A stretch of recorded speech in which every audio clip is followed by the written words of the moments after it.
it's been a long time, but it hasn't been. It just seems that way to us. But for you, the listener, it's only been 2 weeks. And how lucky are you then? Because I had to wait even longer to see the face of my co-host this time around. But I'm glad we're both here. I'm glad you're all here listening. I'm James Enstall, one half of the duo that brings you Justice League Revisited. And the other half of the duo on the other side of the Zoom screen. So happy to see her, Susan Eisenberg, the voice of Wonder Woman. How are you? I'm good, and I'm glad to see you. I feel it does like it's been a while since we've seen each other. Plus, we usually talk on the phone more, and we haven't been able to connect. So it was like we've left, like talk to you tomorrow. Okay, wait, no, talk to you the next day. So it's good to talk to. Yeah. You as well. I know I'm sitting there thinking like, I think it's been almost a month because we recorded our last episode with Jeff Johnson a while ago. And we got that in. So it's one of those things where I know you've had stuff going with family stuff. I had my con and everything like that. There was rehab that I went through for 2 weeks. And then, well, listen, it's understandable after a Comic-Con. Right. Yeah. Okay. Can you share anything from the Comic-Con that you want to, tell our listeners how it went? Because it's not, it's not just anybody who has a Comic-Con, his own Comic-Con. I know. I don't have a Comic-Con. Well, you should. Oliver doesn't have a Comic-Con. Oh my gosh. Oliver should. Grimlock would come. I know, right? If Oliver had a Comic-Con. We'd love to do that. We should. WoofCon. OllieCon. Okay, or WoofCon. There you go. I think Harrison Ford might have copyrighted Woof after shrinking, though. So I think he might own the rights to the term Woof. We'll see. We'll ask Harrison Ford. Who? Harrison who? Exactly. He hasn't been a voice on Justice League. I'll tell you that much. Please. But the con went really well. I know we had a couple of listeners who did come out for it. So thank you. It was great to actually put faces to the little names that come up on our questions sometimes. That was great. And I know I gave out a couple of those Justice League Revisited stickers that I made up to a couple of people because they mentioned that they listened to the podcast. But while you're there, you got to see Dan Reba and you got to see Kevin Altieri and you got to see Andrea Romano. So that was a huge hit there. And of course, we had Kimberly Brooks there as well, Keone Young. We had the comic book people. We had Larry Hama, the godfather of G.I. Joe, Bob Budiansky, the godfather of Transformers from Marvel Comics. Wow. Both of them. And of course, Andy Parks was there, a fantastic artist on Nightwing and Batman and Green Arrow. A good time was had by most. We are going to do a year 3. So the theme for next year will be sci-fi and horror. So wow, get your tickets now, kids, because some of the names that we're batting around already, I'm not sure we can get them, but we're gonna shoot for the moon and really try to bring in some top-notch guests. And look at you, not just one genre, but 2. We're everywhere. We gotta spread out and diversify. God. I know. That's impressive. Well, I have to say, that's impressive. With this face, it had to have and horror on there because usually people see me and babies start screaming. It's just a whole thing. But it's not true. It's not true. About me. Let's talk about our guest that we're going to bring in today. This is exciting. It is. It is. And I love when we have more than one. Not that we don't enjoy having one, but it's always fun to have 2 people who both worked on an episode, but in different capacities. So today we have Maria Canals-Barrera, Hawkgirl, as everyone knows, and we have Stan Berkowitz back. He's almost like a regular on the show now, along with Dan Reba. And Stan, writer, producer, Stan Berkowitz, who had something to say about this episode. And he wrote the story. Yeah. Right. And Dwayne McDuffie wrote the episode. Yeah. So we'll have Stan. Hopefully he'll share an anecdote or two about Dwayne. It's always nice having people who were in the room with Dwayne. Yeah, absolutely. And we're going to be talking about The Balance. Yes, The Balance, which is obviously we're in season 2 of Unlimited. This is the 5th episode of season 2, the 18th episode of Justice League Unlimited overall. It aired on May the 28th of 2005. So this episode is nearly 21 years old, which it's, as I'm rewatching this though, timeless. And it is directed by our friend Dan Reba. We mentioned the teleplay and the story. Dan Reba is the director on this one. Thank you for adding that. And also, this is going to be our 25th anniversary this year of Justice League and its premiere. And we're calling it JL25. And James and I are putting our heads together and we're trying to come up with something very exciting for the fans. And, we'd love to hear from you and just hear what your what you're thinking about 25 years in, like how would you like us to celebrate it? And do you have any thoughts about that? And maybe you could share like one of your favorite episodes or your favorite moments in the show. We're gonna be doing some cool things as we get closer to November, but I just wanted to throw it out there, and we'll be revisiting that idea as well. Yeah. If you want to use the hashtag, as the kids say, it's JL25. And that'll be, if you have a question about that or you have a suggestion for it, you can use the hashtag JL25, tag Susan and myself, either or. If like she's more active on Blue Sky, I just remembered how to log on, so I'm barely on there. But I think I'm a little more active on X. So if you're whichever platform of your choice, let us know, because we would like to hear from you as to what you think we should do, because you might have an idea that we hadn't thought of and we're like, oh my gosh, that's brilliant. So yeah, totally. Yeah, completely. Well, what do you think? Gary, Chuck, you want to? Yeah, they're both, ring the bell? They're both in there. And I got to say, I don't think getting that old vintage Asteroids machine was a good idea, because they've spent nonstop. I don't think so either. Nonstop. They weren't even alive when that game came out. I'm surprised they liked it. Listen, I mean, it's nostalgic for us, but maybe for them, it's like, it's a new discovery. It could be. Hey, guys, what do you mean it broke? That's a vintage. Don't, Gary, don't lift it. That's too, just put, yeah. James, go stop him. Stop him. Hang on 1 second. I'll be right back. Guys, remember we talked about let's just put it back now. Oh, well, you shouldn't have had a drink by it. That's why it's sticking. Okay, Chuck, go get the steam cleaner. Gary, could you go get our guests? It's not easy getting good help these days, kids. I think they spilt beer, which I didn't think. They must have gotten into because Dan leaves a couple bottles here for stuff. I know, but they're supposed to be locked in the liquor cabinet. I know they should. Oh, thank you. Yep, you both can have a seat. Yeah, Stan's there. Maria's there. Thank you. Yeah, could you go help your cousin? Thank you. All right, they're both seated. They're ready to go. We've got Stan Berkowitz, the writer of the story for this episode, and of course, the voice of Hawkgirl, Maria Canals-Barrera, joins us. Thank you both for doing this. We appreciate it. Thank you. It's a pleasure. I feel like we're going to have to start giving out jackets or something, for our three-timers. And, because Stan's practically a co-host at this point, and Maria's almost there. Do you know what I just found in this basement where I am right now? The Justice League jackets. You guys had jackets? We had jackets. One is lined. Like Maria? Yeah. I never had a jacket. I never got one either. I found that David found them and I washed them, and then now I don't know where I put them. Babe, can you bring the jackets I washed? Do you know where they are? Stan, did you have a jacket? No. The Justice League jackets. He's going to bring them. I forgot that we ever had those. I couldn't even remember. I never knew we had them. Did we? Well, then I must have bought it then. Because if it was for free, we all would have had them. Yeah, and I don't remember anything being for free. Like we had to buy our little statues that were really expensive. Like I don't remember. Discounted. It was discounted though. Yeah, but it was time. Thank you, babe. One is good. Look at this. Oh, how cool. Oh Wow. my gosh. That had to have been something. Dickies, made by Dickies. Is this the line? Yeah. Yeah, it's lined. Look at the inside. It's warm. Wow.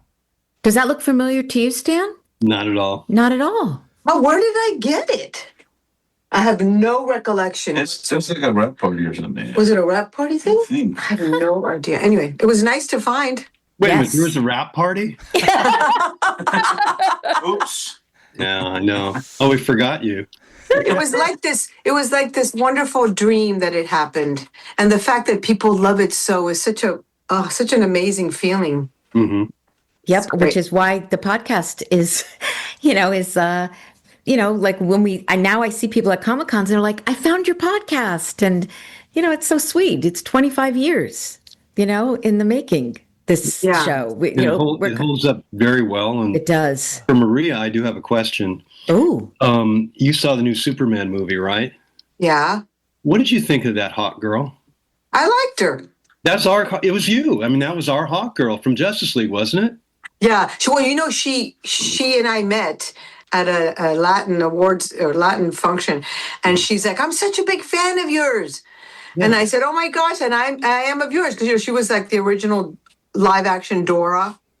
Yeah. Oh, And anyway, she's a good little actress, and she talked about me and our show being a huge influence. Like, and I posted it. And Yes, I thanked remember her. on social media you posted it. Yeah, and it was so generous and sweet of her saying that when they said, "How did you prepare?" She said, "Well, I studied Maria Canals-Barrera on the Justice League."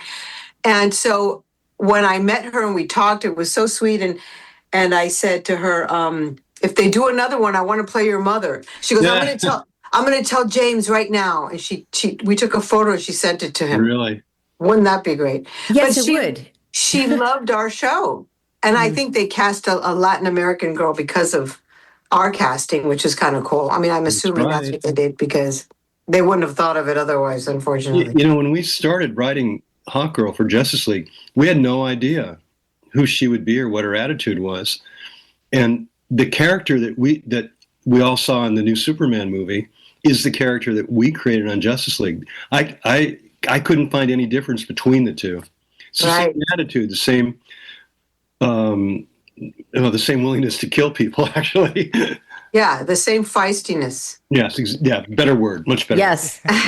Yeah. Feisty versus murderous. Yeah. How did you feel then? You must have been like, "Oh my gosh, this is what we created." Well, yeah, how I feel is when your friend calls James Gunn, could she mention me as well?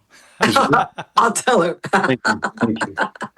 I know James Gunn has said before that he is a fan of the Justice League animated series. So he was talking about before the Superman movie came out that for him, I think he even used the word, that's the gold standard for what superhero stuff should be. So I think that's very flattering for all of you that he's kind of putting that on that pedestal. And a lot of the people who worked on that show are still available to do more work. Yeah. Excellent. So James Gunn, if you're listening, I think you're looking at three of them. Yeah. And It's true. There's so much of Hawkgirl in this episode. I love this episode, particularly the balance, because it's a buddy cop movie. You've got Diana and Shiera going off on this mission together, especially after not having gotten along well. That's classic, Lethal Weapon, whatever kind of thing you want to assign to it. I love that dynamic. So when you were writing this, Stan, was that kind of the vibe you wanted, that you were going for? Well, it had to be. I mean, it wouldn't have been very interesting if they're best buddies and they go out to do this. There has to be. Remember, we were talking in Task Force X about an arc, a character arc. If they hadn't been at each other's throats, there would have been no character arc. So that was absolutely crucial. And I wanted to mention something from Dwayne. I don't remember anything involving the mace. I don't remember writing that 20 years ago, but I thought it was handled so adroitly by Dwayne. Like, yeah, your mace disrupts magic. Like, what? Where did that come from? No, I didn't know that. I mean, I read about Hawkman and Hawkgirl when I was a child, in the comic books, but that was brand new. I mean, and he just threw it in so subtly. It was just there, and then it's gone, and there's no time to go, wait a minute. You're just saying that. It was perfect. I mean, a gifted writer he was, a very gifted writer. And they kind of had been setting that up in previous episodes that we saw where her mace was able to disrupt magic. Like they had that one where she took on Dr. Fate during the whole thing when they were working with Solomon Grundy. So they'd kind of planted those seeds, but I think this may have been what that payoff was this episode. Yeah, that's why Wonder Woman needed it for what she had to do. So otherwise there's no reason for me to be sneaking into a room and grabbing it. That's so funny. I come with it. I know, that was great. Mm-hmm. Do you remember a lot of the recording of this one at all? Does anything stick out to you, like certain lines either one of you delivered that you remember? Oh, I remember being in the booth and giving that delivery. I don't remember a lot, but I do remember a couple of my zingers. What was the one? I was rewatching it. I remembered it. I should have written it down. Oh, Well, the one about me coming with the mace, that was pretty cool because I want to be there for her as well. It wasn't just about my being possessive of my mace. I want to help her, but I don't want to say it. But Susan, Absolutely. was there anything that stuck out to you? You know what? It's not so much like I don't know how much of this is memory and how much of it is just me remembering it like now, like thinking back. But I love that there were scenes between two people. And like even with Flash putting us together, guy who wants to make peace wants us to make peace. I love that those, like, again, we've talked about this a lot, those intimate scenes, the scenes where it's just character driven. And so when I rewatched it, I was like, this is what I love about the show. Like, we can have these crazy cinematic moments, and then we can have these moments between just me and Hawkgirl. And yeah, I loved it. I loved revisiting this one because, again, I remember it, but I didn't remember the specifics. Like, I love the line "magic lasso." Who knew? Like things like that. Like, because she didn't know what her powers were. And there were just so many funny lines, and it was a funny episode. And I didn't get to do funny too much on the show. I mean, Maria, you probably had more humor than I had, I think. But I loved it when I got to do a couple of throwaway funny lines. It's great. Yeah. And one of the lines, I'm not sure if this is one of the ones you were wondering about, Maria, but when we were fighting them all and they see you and that's right, I'm an angel. You can mess with me. Oh, yeah. That was, Yeah. I feel like it was almost written for you specifically because it was such a well-delivered line and it just suits your character so well. And I love that particular line. Yeah, that was fun. I remember that. Yeah. Okay, but can someone explain to me how Jason Bateman was in this episode and I have no memory of him? I do. Oh, I do. I remember chatting with him in the lobby. Oh, God. He got there earlier than we did. Susan, you were there. We were talking with him. I And he was don't talking remember we were it. talking about Arrested Development. He was in that show, right? Yeah. Yeah. And he was super nice. This is before, obviously, he blew up even more Right. as a big movie star. He was delightful. He was really nice. We had such amazing guest stars. Yes, we did. No, and I have such a crush on him now. And I know. And I was like, wait, what? You mean I can say that I've worked with Jason Bateman, that he was one of my co-stars? I can say that now?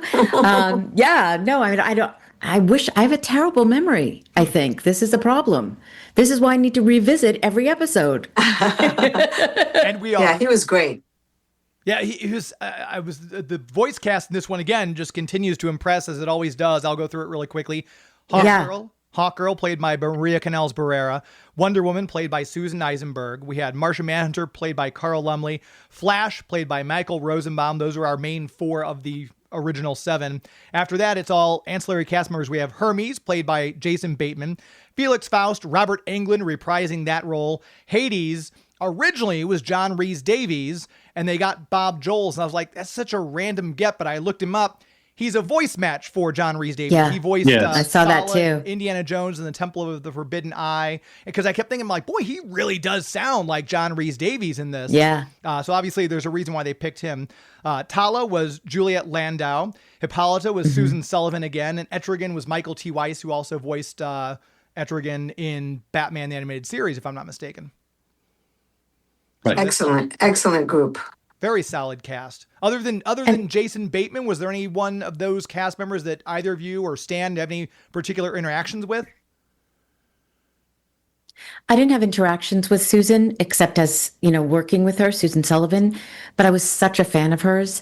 And she has, I mean, she's such a wonderful actress, but she really had that royalty.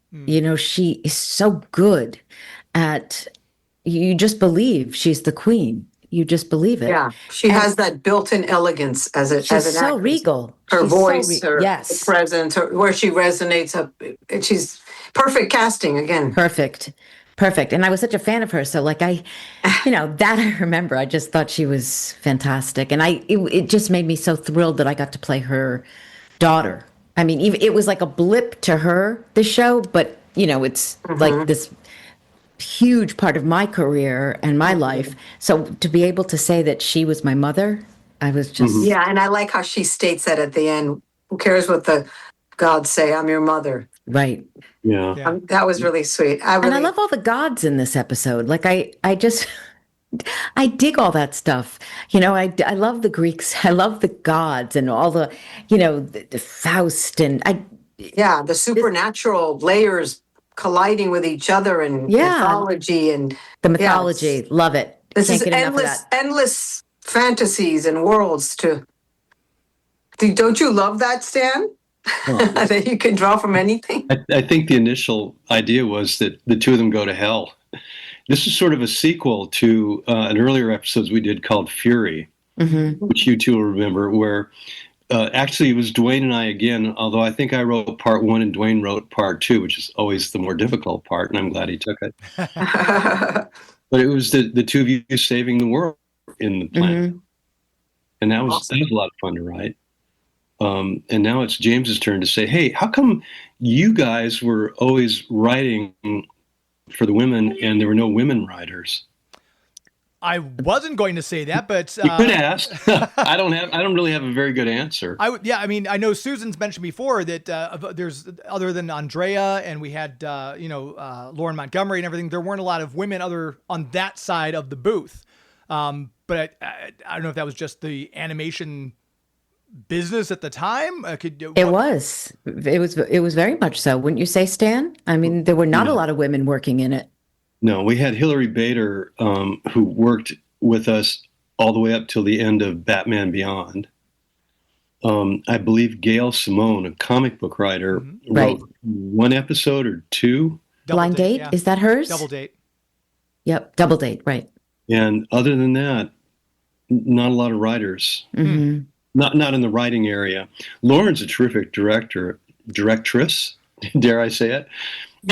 She did a Wonder Woman movie. Yes. Animated Wonder Woman movie, and she's terrific. But she didn't direct. Wait a minute. She didn't direct any of the. No, she was went story. on. Yes. Yeah. No, she was. We kept hearing. I mean, I worked with her on, I believe, either Doom or Superman Batman Apocalypse. I think it was one of the straight to DVD movies that she directed me in. But, we would constantly hear her name as we were talking to Dan Reba, and we were talking to, because she was a storyboard artist and she was brilliant. And so, thankfully we were able to thankfully, we have Joaquin to thank for getting Lauren, because she's so shy, and she's hard to get a hold of. But we snatched her and we got her, and so that'll be coming out at some point. But yeah, I mean, she was definitely said, she was the rare woman in the room, and so yeah, I would be the one to bring that up, not James, and I have brought it up several times. Because it's so glaring when you go through and you revisit all these episodes, and it's not, all the men that worked on the show, I love each and every one of you. So it wouldn't be that I'd want to trade you in. I would just wish that there were more women in the room as well. But yeah, that you don't have to be a woman to write great female characters, but it's cool. Thank you. Yeah, I mean, look at Tennessee Williams. I mean, give me a break. I mean, the most amazing plays with female characters written by men. It's about insight, talent, intuition, creativity. Right, but it's also about. But it's nice to see more women, of course. Right. So it's not that they can't write women, but it's also like you get a different perspective, and it's a different voice that you don't really hear, which is I think problematic. If you're not hearing those voices, if you don't hear from women or minorities or different perspectives, I think we just all need to be in the room. Yeah, but identity doesn't necessarily equate a different perspective. Completely. So it's not a top priority for me. It's nice to see it happen, but I can't assume what somebody looks like is they're going to think or write a certain way. Everybody's different. Everybody's an individual. 100%. But I just think, there's that people weren't invited into the rooms. And I think that's, Is that the case? Is that the case, Stan? People weren't invited? Why do I always get the hard questions? No, you don't. And you certainly, I mean, you wouldn't, I mean, I don't expect you to know necessarily, but yes, I can answer this sort of. We're working on a assembly line. You have deadlines. Got to get the next one out. Get the next one out. Get the next one out. And when you have that kind of deadline pressure, you stick with people who you know you can rely on, and you tend not to bring in newcomers, because if they screw up, your whole assembly line comes crashing down like in a Lucille Ball comedy, you know? Yeah, that makes sense. Yeah. So in Justice League, I must have written at least a third of them, and then Dwayne started writing a bunch of them, and then in Justice League, the Unlimited show, again we stuck with the smallest, tightest group we could. With Justice League Unlimited, the plan was to start using a whole bunch of comic book people. right, Again, that's right. But the comic book people who are from an earlier era are mostly guys. Mm-hmm. So we reached out to a lot of guys, and to my knowledge, only Gail. James, is that true? Were there other women besides Gail? I don't think there was another female writer other than Gail on the show. No, that I can think of. No, because we had obviously J.M. DeMatteis. Jim Steranko kind of contributed to that one episode. We had who was the other comic book writer? Well, see, that didn't work out very well either, which ended up with me and Dwayne, or Dwayne and Matt doing Matt Wayne doing the stories, and then we just kept doing them Right. because of that assembly line aspect of it. Yeah, you can, like I said, this is me kind of remembering things back through stories I've heard and everything. I think the amount of women who have wanted to get into animation has greatly increased, just like the talent for voiceover. More people want to get into voiceover. I think when you guys were doing all this and going back to Batman in the early 90s, mid 90s, Right, I don't think, right. correct me if I'm wrong, I don't think there were a lot of women applying for writing positions in animation. I think there were a lot of writers, female writers on live action movies and television. In action adventure, that's the difference. In action adventure, which is where I started more than 40 years ago. Wow. There were a few standout women, but it was mostly a room full of guys that you go into, and they're all smoking their cigars and pipes and stuff and trying to figure out stories. I remember one, and this goes back literally 40 years. It was a guy who was working on the Mike Hammer show, and he just said, "Stan, I know the secret of writing for women. You just write it as if it's a man." I went, "Okay, fine. Thank you. We'll give her a prostate problem. Thanks. Great advice." You know, I mean, it was stupid. It was a different era. Yes. Yeah. 100%. But then again, to take up Maria's point, which is that just because your identity matches the character's identity, it doesn't mean you're going to do a better job than someone who doesn't match the identity. It's a matter of imagination, being able to put yourself in another person's mind. I mean, we write for the Joker. Does that mean that we need a psychotic writer? Not that there aren't a lot of psychotic writers, but or I mean, where are we going to find someone to write for the Prince of Darkness, who is also a character in the show that we're talking about?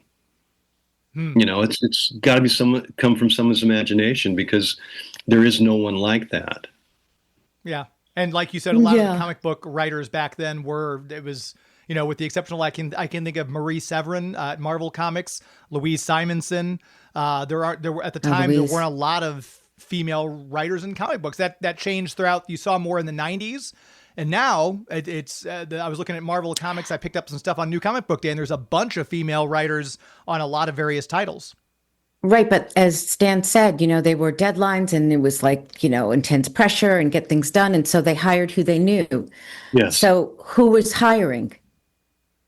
Well, it would have been Bruce and Dwayne and me. I mean, right. But men were hiring. And so who they knew were other men that were in that universe. It's not entirely true. No, I think So, we can continue this, conversation another time. But, do you think that anyone could write Static Shock? Do you think anyone could have written that? Well, I wrote for Static Shock. But create that character? Probably not. Probably not. Why not? Why not? Why couldn't I have done that? I wouldn't have thought to. Exactly. And if someone had said, "Hey, write static," here are the particulars of Static Shock. Go write that. I would have spent a lot of time researching it. Can I tell you one Dwayne McDuffie anecdote? Yes, please. The more, the better. So it was regarding this. There were several of us animation writers on a panel, and one of the other animation writers said, I was once assigned to write a typical black kid. And the person who was saying that was a white guy, middle-aged white guy. And he said, I was assigned to write a typical black kid. How am I supposed to do that? And Dwayne actually answered that question. He said, write two. Meaning you write two black characters, and suddenly you're forced to stop thinking in terms of stereotypes and to think of two individuals. Exactly. Huh. And the response when Dwayne said that to the other writer was, huh? He did not get it. It just went right over his head. So, yeah, what's interesting is my husband David and I, we've discussed this because we're Latin American actors, and there aren't enough characters on TV to represent the numbers of Latin American people in America. And they do these studies, and there's like this much representation. And my husband's like, just write a great character. Yeah. Change the name from Tom to Juan, and cast me in it. And wow, he's a Latin character. In other words, don't put us in a box and feel like you have to write something in your stereotypical mind. Just write a great character, and whoever embodies it, it will all of a sudden become, wow, it's a black character, or that's true openness. So when he was forced to or encouraged to write two characters, he stepped out of the box. Yeah. And probably that other one was the correct one. And whoever happens to play him, it becomes that a Latin character or a black character or whatever, It was really sound advice from Dwayne, Yeah. Forces you and I also think that we just need different people's life experiences in the room, and sometimes that does help for sure. And but it's not a guarantee. If you have people who've had a different life, and different experiences in life, I just think. I wish some of you could have gone to the old Writers Guild meetings, from 40 years ago. Because you go into the Hollywood Palladium and everybody looks like me. Right. But assuming somebody has had a different experience just because of what they look like or what their surname is also putting them in a box. Like, I'm an American, born and raised in America. I'm not from another country. I don't know. No, but your family was, and things like about Cuba, and what that experience was like for your parents. Correct, my parents. But putting me in a box based on my parents has actually been the problem. But being a child and having those experiences, like the one-woman show. Yeah, but but the bigger problem is that we're not included in the greater American story because we're thought of others. We are othered too often because of our surname or because my parents are from Cuba. Like, I don't know hardly anything about Cuba. It depends who your parents, how political they are, how, I love my Cubanness big time. I know cultural things, but it's that expectation and that being that boxed in that is the problem, rather than just seeing the funniest person or the most talented person or the most interesting person. And whatever they happen to be, they will bring to the table what they are. So it's about being really open. Like my husband says, go ahead and let Hank Azaria voice that whatever character that's from another country. Just let us in to read all the other characters. let us to read for all the other quote unquote white non-minority roles. Really open the door. Rather than fighting for the 3 Latino parts that they have to be authentic. It has to be a real Latin person. That's great. But rather than fighting for those 3 characters, my husband's like, let them have it and open the door for us to step in and read for any role. That's the true battle that needs to be won. Maria, when you played Hawkgirl, were you told to amp up the... No. The Latino accent? Never. Really? Never. And what I have sometimes is an inflection, not really an accent, that can come up subconsciously sometimes. And sometimes I put it on for a character that is from another country or that they want it. But for Hawkgirl, I was never told. It was great that they opened it up and they wanted to explore people of, different backgrounds. But I was never told. I used missing Miami because I'm missing Thanagar, so I missed, my city. But I was never told. And it was funny because when I read somewhere that they wanted a Latin accent, I was never told that.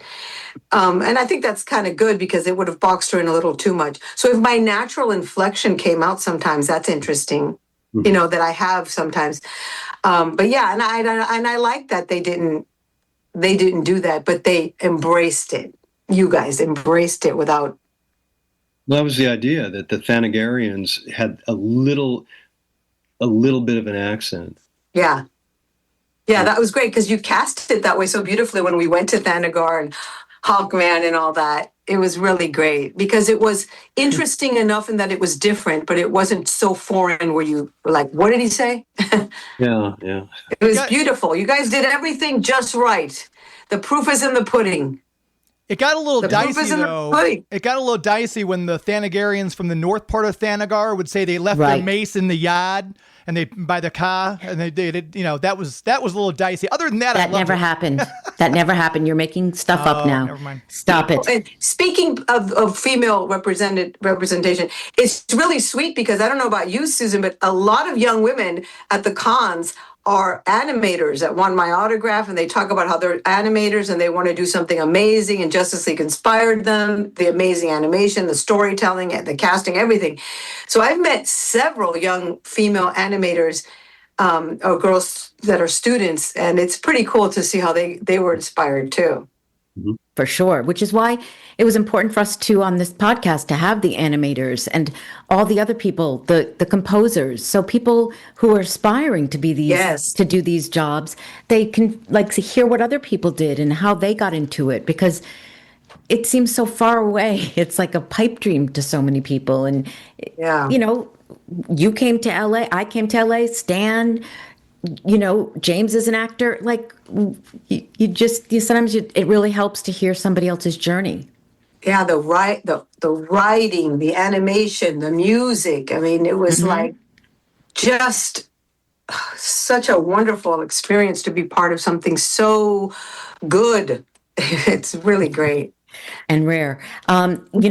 What I loved about this episode too is I remember there was the lines about the chaos and order and the balance, and the writing was so lovely in this. Yeah, well, that's biblical. That's scriptural, and I love how you guys are wonderful writers. Pull from everything from mythology and the supernatural and the Bible it's so good on so many levels, and the humanity in these supernatural characters and in our being heroes, yet we're very human and we get jealous and we get competitive with each other and our feelings get hurt and we have pride, and it's really so great. There are no limitations, unlimited. Stan, when you revisited this, what were your thoughts as you rewatched it? Just admiration for Dwayne. Dwayne, Maria was just talking about all the different influences. He was very, very well read. Yep. Extremely well educated. He was one of those little kids who went to college, before puberty, and they get a degree, and then he went back a second time. First time was for physics. The second time was for filmmaking at NYU. Wow.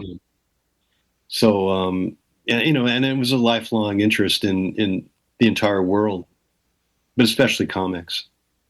So yes, It was that admiration, and I miss him a lot, and that's it. How lucky we were that we got to write, that we got to read his lines. Yeah, and how lucky we were that to have that kind of a talent on the assembly line. Yes. Mm-hmm. Dwayne, everyone we talk to, the word genius comes up when they're referring to him. The literal genius, but right. The thing about that was that even geniuses can get writer's block, but he never did. I remember working with him on Ben 10. Yeah. And there were always just a fountain of ideas. They always kept flowing. I mean, sometimes, with in other instances, there'd be these story meetings, and there's a sense of, dare I use the word, constipation. Just nothing's happening. But with Dwayne, it was never like that. He always had an idea coming, even, in these 4-hour meetings, 4-hour-long meetings, that there was always stuff flowing, ideas flowing. Wow. That's so great. Very unusual. Very, very unusual. He never got tired. How old was he when he passed? I don't think he was even 50. Yeah. I know that Joaquin and Lauren have talked about before doing storyboards and having, late nights when it's like, we got to get this finished. Did the writers ever have those issues, Stan, or was it pretty much like you just mentioned, a 4-hour meeting? Was there ever a time when, boy, we got to knock out this next story or this next arc or anything, and you guys had to, burn the midnight oil at all? The closest we ever got to that personally was on the last episode that you and I did, which was Task Force X. Oh, that's right. Yeah. Where we had to do a rewrite in one day. But there are 3 of us and 3 acts, and that didn't go beyond what you'd ask of any professional. That was the worst of it. I mean, for me, the advantage of animation was that you never had those late nights. In live action, I took a break from Warner Brothers to work at Universal on a live action show for Dick Wolf called Players, which starred Ice-T. And you'd be in your office, and around 5 o'clock, the secretaries would come by and say, "Okay, what shall I order for you for dinner tonight?" Ooh. And it was a daily thing. That's how it was going to work. But that didn't happen with animation. Every now and then, maybe you take home a script to do a rewrite over the weekend, but it's a much easier world in terms of the deadlines, at least for writers. James, as a fan, what was your when you revisited this episode? Great question. I love the it's from my comic book background. I always like it when heroes fight. Like, you like to see the Thing versus the Hulk. You like to see Spider-Man occasionally take on Captain America through some misunderstanding. But even better is when the villains go at it. So to see, we know Felix Faust from his previous episode. We know the Destroyer is nearly unstoppable. And then we saw everything that happened in the last one with Hades. So to see Hades and a, Felix Faust battle royale, that was one of those ones that just satisfied the little comic nerd in me to no end. I loved seeing the big knockdown, drag out, which one of these people is actually more powerful. It's like when Doctor Doom fights Juggernaut, who's going to win? So it's one of those things I just enjoy seeing. So I think the action in this, for me, as much as the refined adult appreciated the nuances between Diana and Shira kind of mending fences, the little kid in me, if this is like the shredded wheat commercial, I like the fights. I like the action. So, well, and you were one part of the target audience back in the day. Yeah. Yeah, very much so. So well done all around. All of you nailed it. So I recently met somebody at a Comic-Con. It was a father and his 2 daughters, twin daughters. And he said, they all were wearing Justice League shirts. And he said, "I'll tell you the truth, Susan. I was so sick of watching Dora the Explorer with them. I had to turn them on to something new, and this was my choice."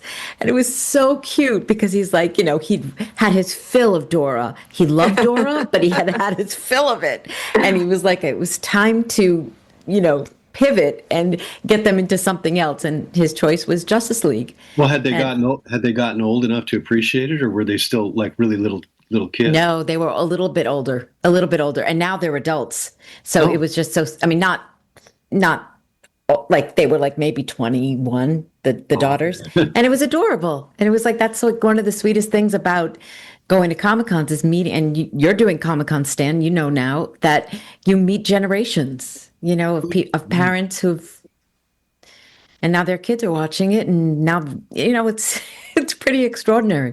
Mm-hmm. Yeah. Awesome. I guess there's only so much Bluey you can watch before you kind of need a palate cleanser. So But I think we can all agree on that. Part of it too was that we were trying to hit both audiences. Yeah. As James was saying, it's the action, and now I appreciate the character interaction. If you can do both, if you have enough action going on, that the really young kids will continue to stay tuned. Because when I was a little kid, it was like fight, fight, fight, good, and then talk, bad, and you lose. You just sort of walk away from it. But if you keep that balance and the pacing right, you'll keep both audiences. One hopes. Yeah. One hopes. Well, you succeeded, I think. Yeah, 100%. James, did we put this out to anybody, or did we just keep this on the down low? I kept this on the down low because it was going to be a quick turnaround for this, because this is going to pop up here as our next episode. I kind of wanted, with two guests, I like to be selfish and just ask all the questions myself. So so I didn't. So those of you who are listening right now, you can send all your hate mail to me. I'll give you my email address at the end of the segment. So thank you for that. I was going to ask, because we did talk about the drama and how well written these are.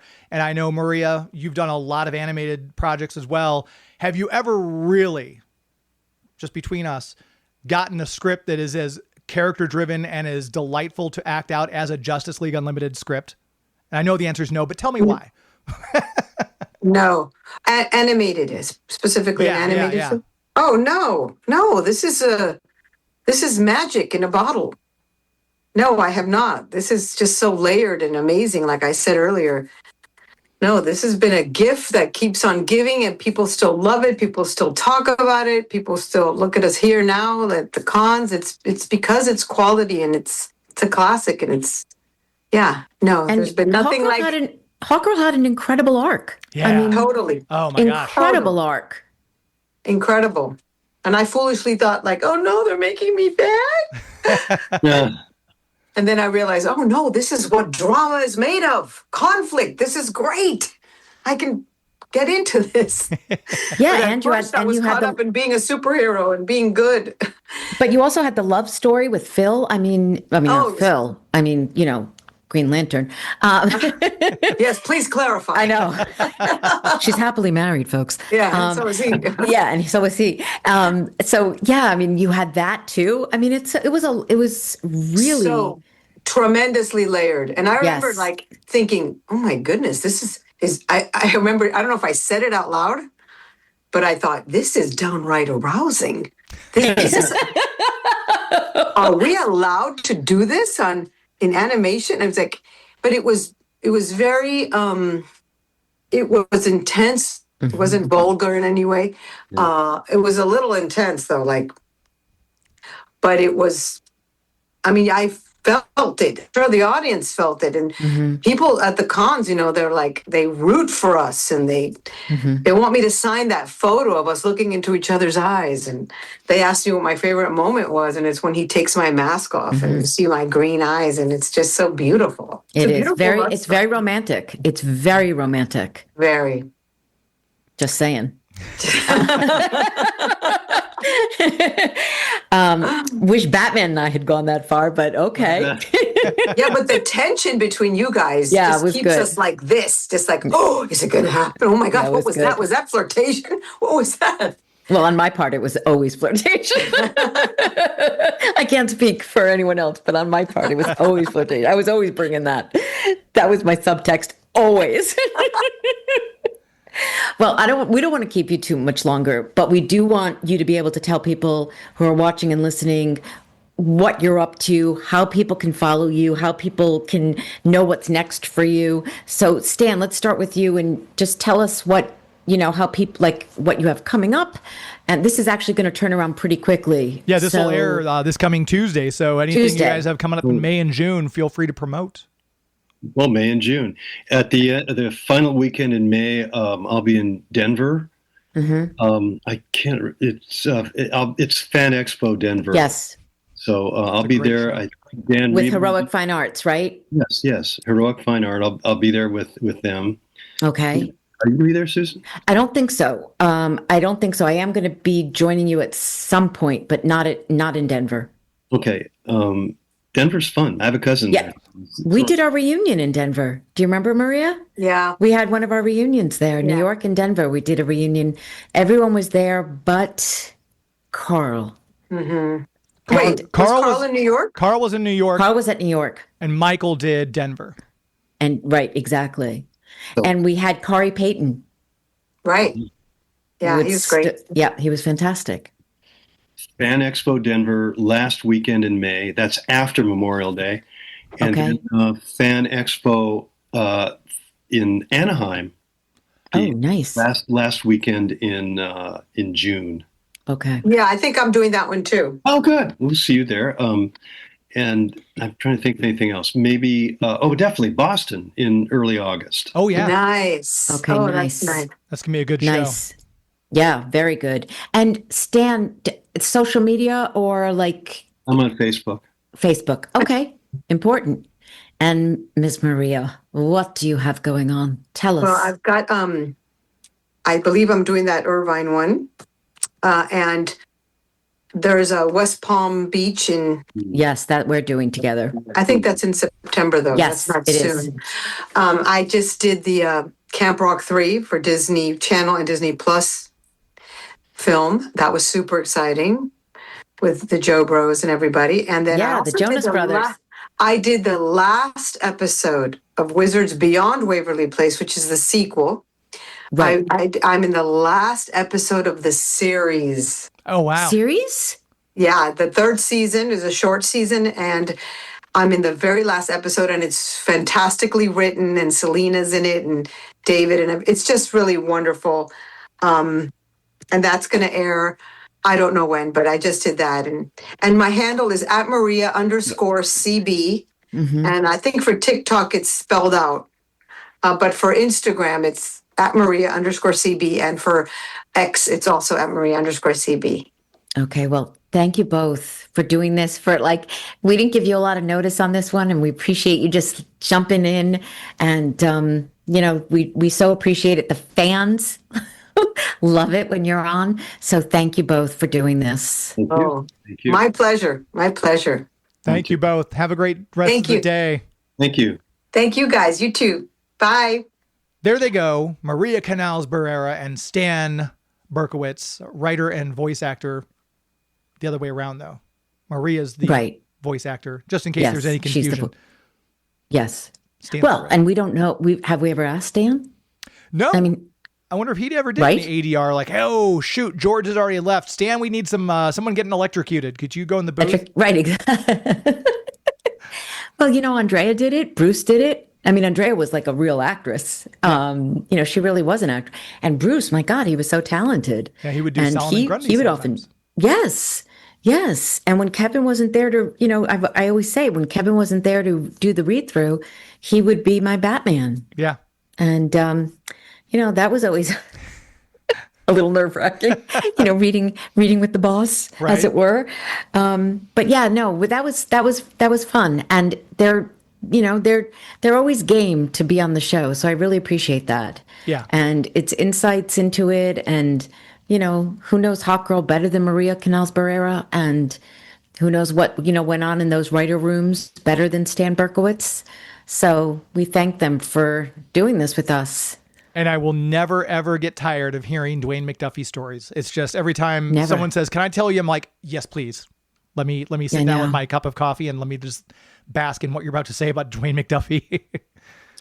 I can honestly say that I remember him, not that we had conversations or I remember talking after the show, but I remember his presence so vividly. And I just still have that memory of him on the other side of that glass, sitting in that room. I can just see him so clearly. But yeah, this was a good one to have them both on. And yeah, I mean, we covered it. Yeah. I mean, we did, we got some insights. Yeah. And I don't think we talked about my invisible jet though. No, it was the John Cena jet because you don't see if it's there or not. Right. You're But so no, right. I was No, kind but of we're all the flying, and then we take the jet, and I'm like, I wonder how long they can fly. Like when does the jet kick in? Like when do you need the jet as opposed to just the flying? I don't know. I don't know who to ask that question. I don't know. that is a comic book question. We'd probably have to ask the likes of a James DeMatteis or Yeah. Simone, someone who has written Wonder Yeah. Woman, to see if we, Yes. find out that that's a great question. Okay, well, I'm let's gonna put jot that- it down for well, next let's time. put that in. Invisible jet mileage. Please. Okay. And how do you Okay, tune up? Do you have the to have, mileage. do you have to have like an invisible grease gun to get in there and do the lube job on it? I think I just need more information is what my point is. So anyway, there are a lot of questions that still need to be answered as far as her travel arrangements. That's all I'm going to say. So what else? Are we ready to sign off? I think so. I think we've covered everything. Our guests are on their way. They've gotten their Uber Blacks and they're heading back to their respective locations. So, yeah. Yeah, their respective locations. All right. Well, listen, do you want to tell the kids what you're up to? Sure. You can always catch me on Sunday nights if you're looking for something to do. 10 o'clock Eastern, 7 p.m. Pacific. And I know several people from this podcast do tune in to my Geek to Me Radio live show, because I've had some people say, hey, love the last episode in the chat, says I'm doing that, which is always lovely to hear. It is. And it's Geek to Me Radio. As I said, Sunday nights, you can go to ktrs.com and click on the Listen Live tab on Sunday nights, or you can check us out on YouTube and Facebook. Go ahead and subscribe on YouTube and like the Facebook page. You'll get a little ping every time we go live with a new show, as long as Joey V is in the studio with me. And you can watch us. We talked about movies. We talk about video games, comic books. And of course, you can follow me on Threads, Twitter, /X, whatever they're calling it now, Instagram at Geek to Me Radio, and I just said facebook.com/Geek to Me Radio. Those are the best ways to get a hold of me. And you? Well, I was just thinking we really need to have Joey V on the show one time. We should. It would be great to have him on as a guest because he's so integral to putting this podcast together. We really, depend on him a lot, and it would be cool to have him on. Yeah, we should. I'll see if he, we'll have to schedule a time. Yeah, have your people talk to his people. The best way to find out what I'm up to is my website, SusanEisenbergVoice.com, because I have this, the podcast. You can get the podcast on my website, but you can also find out where I'm going to be, Comic-Con wise. And I have an event this weekend, but this show will air after I've already been there. I'm actually going to Fort Lauderdale for the weekend, and I will be seeing Green Arrow. No kidding. So that's exciting. Oh, yes. I'm jealous. I've not met him in person yet. Is he doing the con with you? You will at some point. He's not, because it's not a Comic-Con, it's an art festival. It's an art show. So it's a little bit different, and it's my first time doing this, so I'm excited. But no, Green Arrow, yes, he won't be there, but I will see him, and we will be dining together, I'm sure, at some point. So I'll have some pictures that people can find on my Instagram, which is Susan Eisenberg 1, the number 1, and that's where I am on all social media. So Blue Sky and Threads and Instagram, Susan Eisenberg 1, and that's a wrap for me. But I did want to mention that please subscribe to our podcast. Yes. I was looking on Apple, and I think our last review was like months and months and months ago. So, we need those reviews, kids. Please let us know what you think of the show. Please subscribe if you're enjoying it. And don't forget to check out our Patreon, because, we're happy that we have one. It took us a while, but we managed to put something together. By the time we had Unlimited, so check us. Yeah, we got it. So check that out. And, please stay tuned, because as I always say, the conversation will continue.